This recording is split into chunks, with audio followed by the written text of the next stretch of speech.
Assalamualaikum warahmatullahi wabarakatuh. Perkenalkan, nama saya Vina Nalatul Izzah dengan NIM G00252008 dengan ASLab Mas Rifan. Di sini akan menjelaskan mengenai laporan praktikum blok 2.1 tentang Uropoietic and Reproductive System.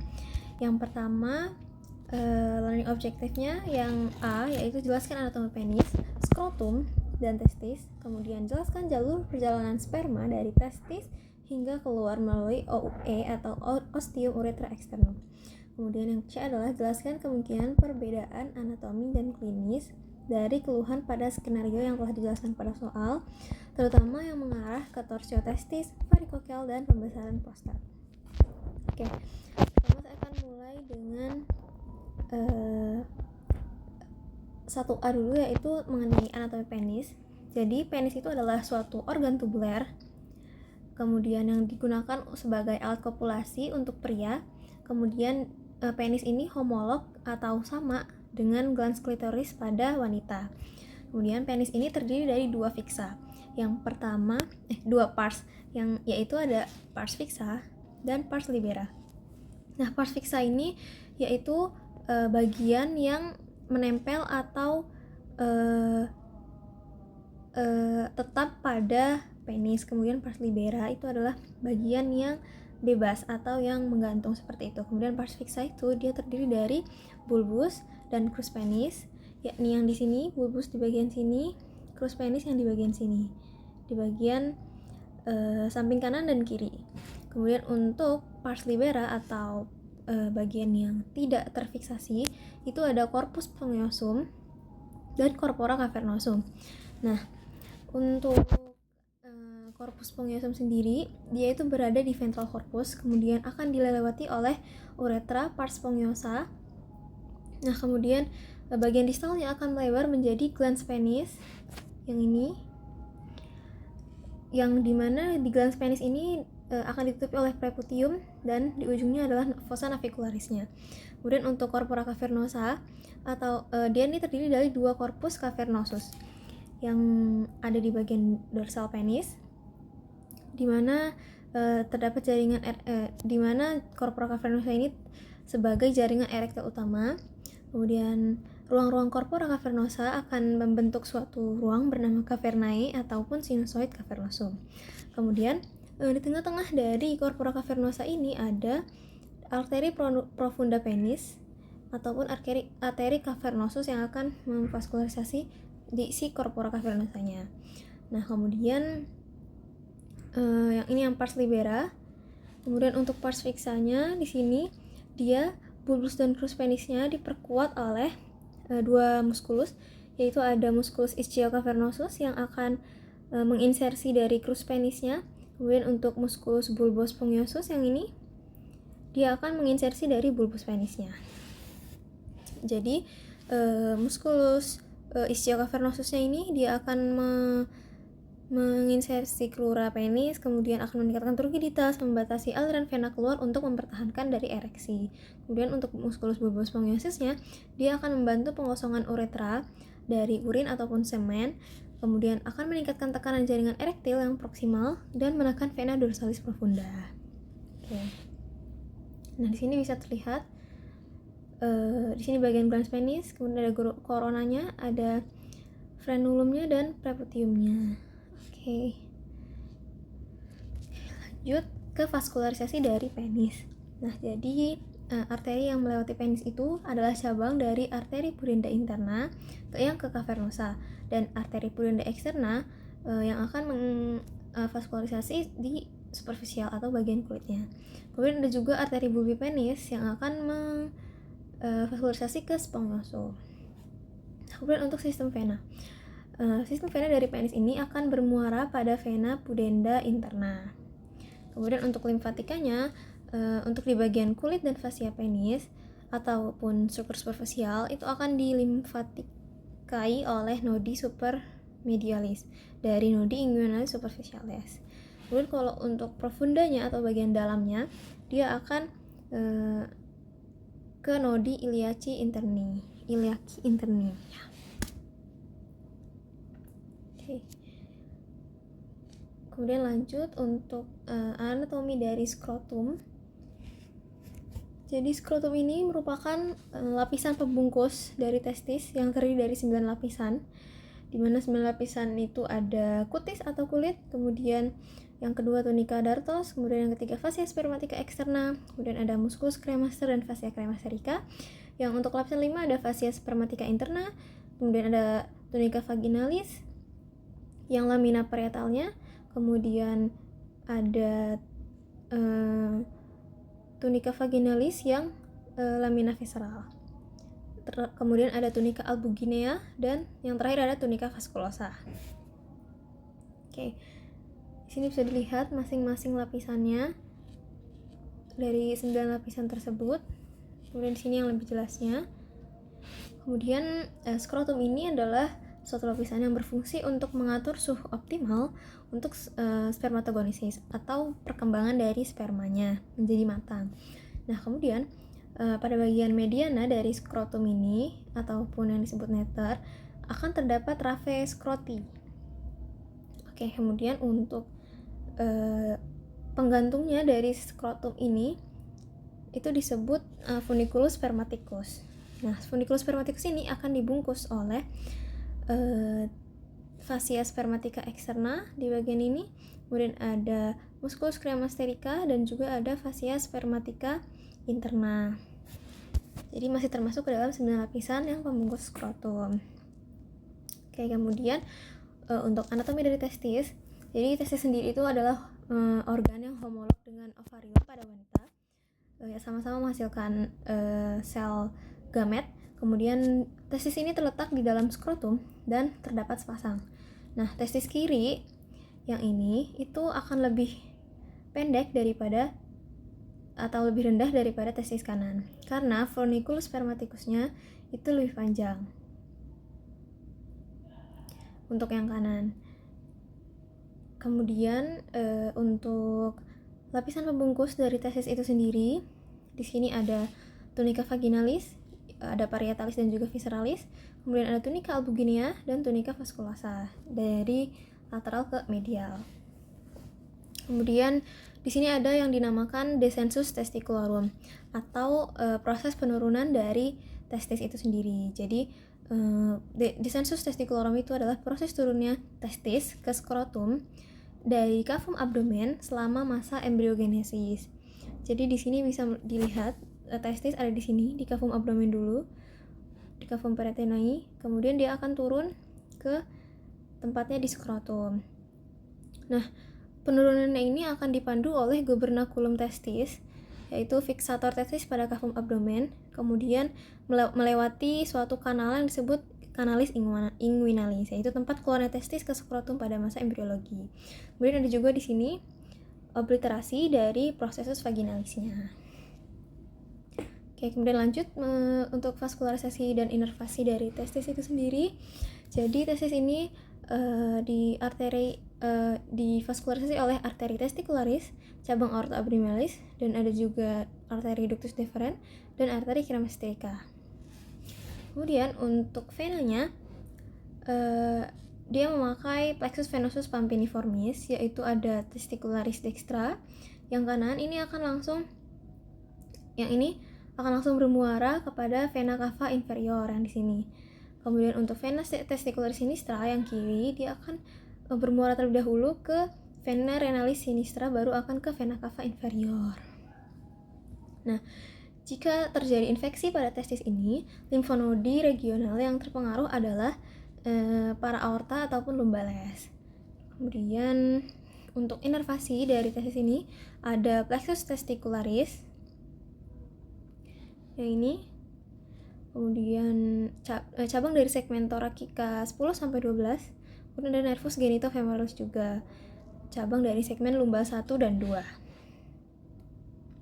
Oke, kemudian lanjut untuk 1B-nya, yaitu mengenai jalur perjalanan dari sperma sendiri. Jadi sperma atau spermatozoa itu dihasilkan oleh sel gamet dari tubulus contortus seminiferus yang ada di sini, yang ada di lobuli dari testis. Kemudian nanti spermatozoa akan dilanjutkan ke saluran berikutnya yang dinamakan tubulus rectus seminiferus. Tubulus rectus seminiferus itu yang ini, yang ini.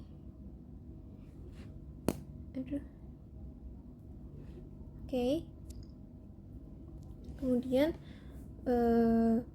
akan dilanjutkan lagi ke rete testis yang ini, yang seperti anyaman-anyaman. Kemudian di ductuli efferentes yang sebelah sini, ductuli efferentes. Kemudian akan lanjut ke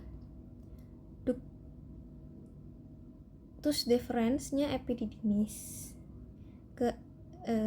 Akan dilanjutkan ke epididymis, kemudian ke ductus deferens, kemudian akan ke ampula di ductus deferens, kemudian di ductus di bagian sini ampulanya, kemudian di ductus ejaculatorius sini, kemudian akan bersatu dengan saluran vesica spinalis yang di sini, dari sini, kemudian akan ke ostium ductus di ejaculatorius yang di sini, kemudian akan ke uretra pars prostatica, kemudian uretra pars membranosa, uretra pars spongiosa, dan terakhir ada di ostium uretra externum yang di sini. Oke, lanjut. Yang pembahasan bagian C, 1C, yakni perbedaan klinis dan anatomi mengenai torsiotestis, varikokel, dan BPH atau benign prostate hyperplasia. Jadi, untuk torsiotestis bisa dilihat dia normalnya funiculus spermaticusnya tidak terpelintir, namun kalau dalam kondisi torsiotestis funiculus spermaticusnya terpelintir atau terpuntir seperti itu. Jadi ada yang dinamakan extravaginal torsion, jadi dia ke arah luar, kemudian intravaginal ke arah dalam, dan ada juga Bell-Clapper deformity di sini. Nah, jadi kelainan dari anatominya itu jadi funikulusnya terpuntir, yakni saluran dari penggantung testisnya itu, sehingga akan menyebabkan nyeri akut atau yang mendadak. Jadi testisnya akan nampak lebih tinggi, dan untuk dari refleks dari kremasternya itu akan negatif atau tidak ada refleks. Kemudian untuk varikokel, jika yang normal pembuluh dari venanya ini tidak akan membesar, namun varikokel ini terjadi karena pelebaran dari vena pada plexus pampiniformis di skrotum. Nah, nanti akan terbentuk seperti benjolan, seperti sekumpulan cacing, namun biasanya tidak nyeri, namun hanya pegal-pegal saja. Kemudian yang terakhir ada benign prostate hyperplasia. Jadi benign prostate hyperplasia ini suatu keadaan di mana prostatnya membesar, melebar, jadi memadat seperti itu, atau agak lebih keras. Jadi prostatnya ini akan menjepit dari saluran uretranya. Nah, kemudian biasanya akan menyebabkan gangguan BAK seperti pancaran lemas hingga sering ke toilet dan merasa tidak tuntas. Oke, kemudian untuk nomor 2, yang A adalah jelaskan pembagian organ sistem uropoietika dan fungsi umum masing-masing organ. Kemudian yang B, jelaskan alur perjalanan urin dari ren hingga keluar melalui uretra, serta sebutkan bagian-bagian penting yang dilaluinya. Oke. Untuk yang A, organa uropoietika yang dipakai atau yang menyokong dari sistem urinari di tubuh manusia, yang pertama ada ren. Di sini ren, yakni organ pertama yang akan digunakan untuk menyaring darah sebelum dikeluarkan menjadi urin. Jadi nanti darah di sini akan disaring atau difiltrasi, kemudian akan melalui proses absorpsi dan juga proses augmentasi. Kemudian akan dilanjutkan ke ureter. Nah, di ren ini memiliki fungsi, ada fungsi ekskresi dan filtrasi, yakni menyaring darah dan membuang sisa metabolit untuk dikeluarkan menjadi urin. Kemudian ada fungsi regulasi, yakni mengatur keseimbangan pH, volume, dan komposisi cairan tubuh. Kemudian ada sekresi, yakni mensekresikan hormon-hormon. Kemudian Setelah dari ginjal atau ren, nanti urinnya akan diteruskan ke ureter sini, yakni saluran penghubung antara ren dan vesika urinaria. Nah, jadi fungsi dari ureter itu yaitu transfer urin dari ginjal ke vesika urinaria. Kemudian di vesika urinaria berfungsi sebagai tempat penyimpanan dari urin serta tempat mekanisme pengeluaran dari urin. Kemudian akan disalurkan ke uretra yang berfungsi sebagai saluran akhir untuk mengalirkan urin dari vesika urinaria ke luar tubuh. Oke, jadi di sini terlihat ada organ ginjal, di sini ada ureter, sepasang ureter yang akan masuk ke vesika urinaria dengan oblik atau menyilang seperti itu agar tidak refleks. Kemudian di sini ada vesika urinaria dan di sini ada uretra pada pria. Nah, kemudian di sini ada alur dari perjalanan urin di bagian 2B. Yang pertama, urin akan disaring atau difiltrasi dari darah itu di nefron, yakni tepatnya di glomerulusnya, di kapsula Bowman. Jadi akan difiltrasi darahnya dari substrat-substrat seperti protein-protein besar seperti albumin ataupun globulin. Kemudian akan disalurkan ke tubulus contorsus proximal untuk direabsorpsi glukosanya. Kemudian akan ke lengkung Henle, yakni tubulus descendens ansa Henle. Kemudian akan disalurkan ke medula yang membentuk lengkung atau loopnya. Kemudian akan disalurkan lagi ke tubulus ascendens ansa Henle, dan juga akan terjadi proses augmentasi di tubulus collectivus distalis. Kemudian disalurkan ke ductus collectivus, ke papilla renalis. Papilla renalis sudah di sini. Kemudian ke calyx minor, yang ini calyx minor. Kemudian ke calyx mayor, gabungan dari calyx minor. Kemudian ke pelvis renalis. Kemudian ke ureter. Lanjut ke vesika urinaria atau kandung kemih. Kemudian ke uretra. Nah, perbedaan di wanita dan laki-laki, jika di wanita untuk setelah vesika urinaria, uretra baru langsung keluar ke ostium ureter externum. Namun pada pria atau pada laki-laki di uretra dibagi menjadi 3, yakni ada prostatica, membranosa, dan spongiosa. Setelah itu baru ke ostium ureter externum untuk dikeluarkan keluar tubuh. Kemudian soal yang ketiga, yakni jelaskan dasar pelvis. Yang A, jelaskan dasar pelvis dan perineum, termasuk diafragma pelvis, membrana perineum, spatium perineum profundum, serta pembagian regio origenitale, urogenitale, dan regio analis. Kemudian yang B, jelaskan hubungan anatomi pelvis dengan kondisi klinis dari skenario yang telah diberikan, terutama mengenai perbedaan pelvis pria dan wanita. Kemudian ada bidang Hosch dan juga episiotomi. Oke. Dimulai dari 3A, yakni mengenai dasar pelvis dan perineum. Nah, dasar pelvis dan perineum pada pria dan wanita dibentuk dari 3 lapisan. Yang pertama ada diafragma pelvis yang tersusun dari otot-otot atau muskuli-muskuli. Kemudian ada membrana perineum yang tersusun dari jaringan-jaringan ikat. Dan yang ketiga ada spatium perineum profundum atau suatu ruang di antara perineum. Nah, yang pertama di sini kita membahas diafragma pelvis atau pelvic floor. Nah, diafragma pelvis di sini terdiri dari otot-otot, yakni ada musculus pubococcygeus yang di daerah sini, musculus pubococcygeus. Kemudian di musculus puborectalis, dari pubis ke rektal, kalau pubococcygeus dari pubis ke coccygeus. Kemudian ada musculus iliococcygeus juga. Di sini dari ilium ke coccygeus. Nah, kemudian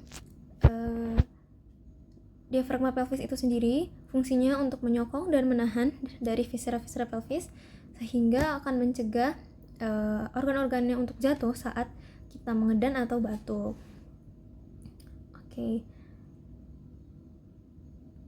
Kemudian Ada juga musculus levator ani yang diorigoi oleh arcus tendineus dan diinsersio oleh 3 serabut otot, yakni untuk anteriornya musculus puborectalis, intermedianya musculus pubococcygeus, dan posteriornya musculus iliococcygeus. Yang ini adalah musculus levator ani. Kemudian ditambah Oke, lanjut ke membrana perinei dan spatium perinei. Nah, di sini untuk membrana perinei yakni jaringan ikat yang berada di perineum. Di sini ada ligamentum pubicum inferius yang ada celahnya. Kemudian di membrana perinei dalamnya ada suatu ruangan yang dinamakan spatium perinei profundum. Nah, isi dari spatium perinei profundum ini adalah musculus. Pada wanita, di sini ada musculus transversus perinei profundus, kemudian ada musculus sphincter urethra externum, kemudian ada musculus sphincter urethra vaginalis, dan musculus compressor ureter. Nah, kemudian pada pria hanya 2 saja, yakni musculus transversus perinei profundus, kemudian ada musculus sphincter urethra externum. Kemudian lanjut kita mengenai perbedaan regio urogenitalis dan analis pada wanita dan pria. Nah, di sini di bagian sini terdapat urogenital triangle atau trigonum urogenital di bagian sini dan trigonum analis di bagian sini. Nah, untuk di wanita dan pria itu berbeda. Jadi untuk regio urogenital pada pria yang di sebelah kanan, dia terdiri dari 7 lapisan. Yang pertama ada kulit tentunya, kemudian yang kedua ada fascia perinei superficialis atau coles, kemudian yang ketiga ada fascia perineum profundum atau gallaudet, kemudian yang keempat ada spatium perinei superficialis, kemudian yang kelima ada fascia urogenitalis inferior atau membrana perinei, kemudian yang keenam, lapisan keenam ada spatium perinei profunda. Nah, di lapisan ini terdiri dari musculus transversus perinei yang superficialis, kemudian musculus ischiocavernosus dan musculus bulbocavernosus. Sedangkan di lapisan ketujuh, yakni fascia urogenitalis superior, dia dilapisi oleh musculus transversus perinei profundus, kemudian ada sphincter urethra externum, dan ada bulbo urethralis glandula bulbo urethralis Cooperi di bagian sini. Sedangkan di wanita sama dibagi menjadi 7 lapisan juga, dan juga masing-masing lapisannya itu sama, namun hanya terdapat perbedaan di bagian lapisan ke-6, yakni di spatium perinei profunda. Jadi jika di laki-laki hanya terdiri dari 2 atau 3 otot saja, namun di wanita di sini ada 4 otot. Jadi ada musculus transversus perinei profundus, ada musculus sphincter urethra externum, musculus sphincter urethra vaginalis, dan musculus compressor uretra yang telah dibahas di pembahasan spatium perinei profundum sebelumnya. Kemudian di sini ada pembahasan mengenai bidang Hodge. Jadi bidang Hodge itu adalah suatu bidang yang berfungsi untuk memantau seberapa besar atau sudah seberapa turunnya kepala bayi untuk melahirkan. Nah, kemudian bentuk pelvis itu sangat penting karena bentuk pelvis itu akan mengindikasikan susah atau gampangnya kapasitas untuk jalan lahir. Kemudian ada perineum dan tindakan episiotomi. Nah, perineum ini dia itu terdiri dari otot-otot sphincter ani, yakni ada musculus transversus perinei, musculus bulbocavernosus, dan musculus levator ani. Nah, sedangkan episiotomi ini dilakukan untuk mengontrol arah robekan agar tidak mengenai musculus sphincter ani secara tidak beraturan. Jadi episiotomi dilakukan agar tidak ada robekan ke arah muskulus sphincter anis sehingga muskulusnya tidak rusak. Oke. Kemudian perbedaan bentuk pelvis dari wanita dan pria. Di sini untuk wanita itu dia sudutnya lebar, yakni 80 sampai 85 derajat. Kemudian apertura pelvis superiornya melingkar. Sedangkan kalau cowok, dia ini sudutnya sempit, 50 sampai 60 derajat saja. Kemudian apertura pelvis superiornya berbentuk jantung, seperti jantung. Kemudian penonjolan spina ischiadiacanya mengarah ke medial, bisa menusuk kalau di wanita, sehingga bentuk pelvis ideal bagi wanita adalah bentuk gynecoid atau yang seperti ini. Kemudian penonjolan promontoriumnya itu jelas. Nah, jadi di sini lebih lengkapnya bisa dilihat aritus pelvisnya di wanita bulat, sedangkan di pria seperti jantung. Exitusnya luas, sedangkan pria sempit. Kemudian os sakrumnya di sini pendek, luas, kurang melengkung. Jika di pria panjang, sempit, melengkung ke depan juga. Kemudian os koksinya lentur, os iliumnya miring ke lateral. Kemudian kavitas pelvisnya dangkal, spina ischiadiaca tidak menonjol. Pokoknya jika di wanita semuanya dibuat agar mempermudah jalan keluar dari si bayi, sedangkan di pria dia kurang sesuai jika untuk melahirkan. Nah, kemudian di sini ada penjelasan dari bidang Hodge sendiri. Jadi ada bidang Hodge 1, 2, 3, dan 4. Jika bidang Hodge 1 di sini ditarik dari setinggi aritus pelvis sini. Kemudian bidang Hodge 2 ditarik melalui tepi bawah simfisis osis pubis dan sejajar dengan bidang Hodge 1. Jika ini tepi atas simfisis osis pubis. Nah, bidang Hodge 3 ditarik setinggi spina ischiadica dan sejajar dengan bidang Hodge 1 dan 2. Kemudian bidang Hodge 4 dia ditarik setinggi os coccygeus dan sejajar dengan bidang Hodge 1, 2, dan 3. Oke, kemudian di sini ada tindakan dari episiotomi, yakni menggunting, bisa 2 metode, yaitu mediolateral dan juga ke arah midline episiotomi, ke arah medial. Jadi ke sini atau ke sini agar muskulus sphincter ani yang ada di sini itu tidak robek secara tidak beraturan. Oke, thank you. Mungkin terima kasih banyak atas perhatiannya. Mungkin cukup sekian laporan praktikum yang bisa saya jelaskan mengenai blok 2.1 ini. Semoga bisa dengan baik diterima. Terima kasih banyak. Wassalamualaikum warahmatullahi wabarakatuh.